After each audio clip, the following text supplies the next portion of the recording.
Hi guys, welcome to my channel. Today I want to show you how I make this tomato puree stew. So I am going to use my fish that I've washed. I bought from the market. I washed it and cleaned it very well, and I seasoned it with salt.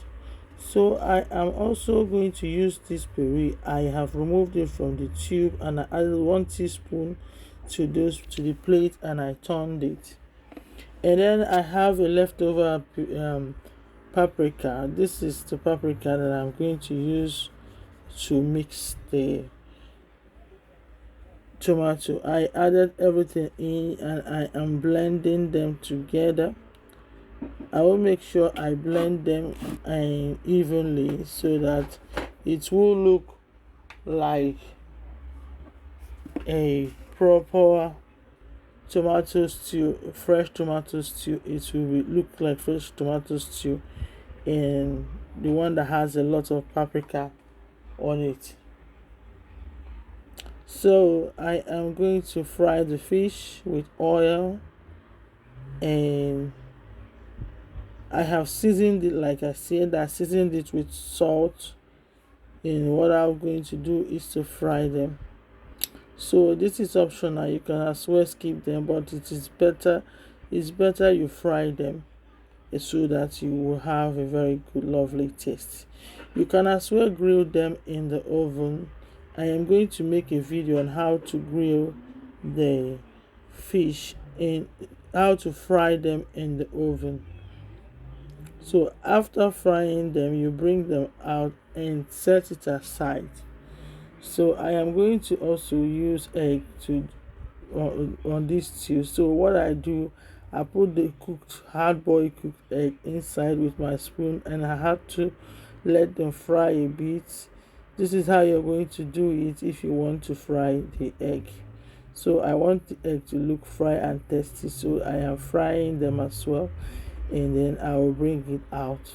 So I'm going to remove the little bit oil from the oil that I used to fry fish, then add these onions to it, and I am not going to use another oil. This is the oil that I'm using to cook this stew. So I'm going to stir, allow it to fry a bit, to marinate together with the oil, then add the blended tomato puree. So I am going to now stir and cover them, allow them to cook, and then I'll put my I'm going to put all the ingredients that I need, like curry, thyme. I added curry leaf as well, and then I'm going to stir, and you make sure you stir it and allow it to boil very well, because this is video, so you can't see when it started boiling. If I do it when it's boiling, that means we're going to sleep here. So you make sure it boils very well, and you make sure it doesn't taste sour or tangy. So you cover them and still allow it to cook.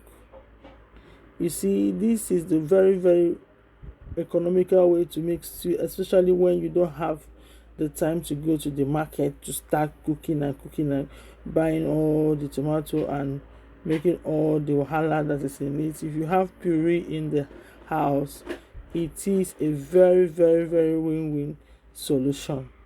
So, and when it's boiling, you have to stir again, keep stirring, and make sure that the pot is not burnt. And then I'll add this fish that I fried before, and I would not allow it to cook for many times. Maybe I'm going to leave it for 5 minutes so that the stew can be able to soak into the fish. Yeah. So I will add the eggs in it. This is optional, but it makes it looks very beautiful. And I added pomo to this. I didn't show it, I'm sorry, but you can see the little pomo inside of the stew, and it was very yummy. And I'm so glad that you're here. Thank you for subscribing to my channel, and thank you for watching. Bye bye, see you soon.